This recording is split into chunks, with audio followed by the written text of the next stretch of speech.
must know I love you more. I can't really live without you now.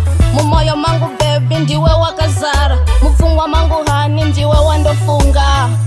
Andidi kukusaya ani, andidi kukusaya tani, andidi kukusaya muwe wangi wewe kauri mumoyo man.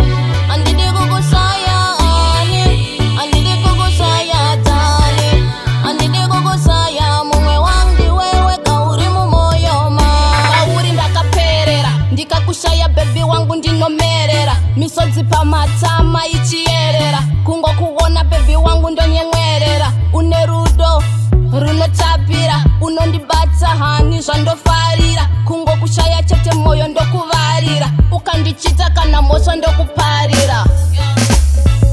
Andidi kukusaya ani, andidi kukusaya tani, andidi kukusaya muwe wangi wewe kauri mumoyo man.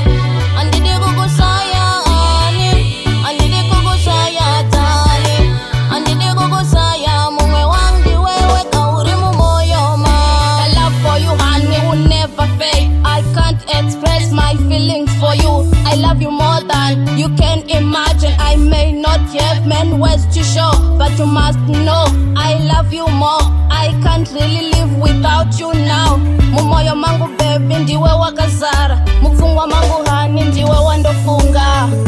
Andidi kukusaya ani, andidi kukusaya tani, andidi kukusaya muwe wangi wewe kauri mumoyo man. Andidi kukusaya ani, andidi kukusaya tani, andidi kukusaya muwe wangi wewe kauri mumoyo man. Kauri ndakaperera ndikakushaya baby wangu ndinomerera, misodzi pamatama ichierera, kungo kuona baby wangu ndonyemwerera. Une rudo runotapira, unondibata hani zvandofarira, kungo kushaya chete moyo ndokuvarira, ukandichita kana mosva ndokuparira. I go kill someone though.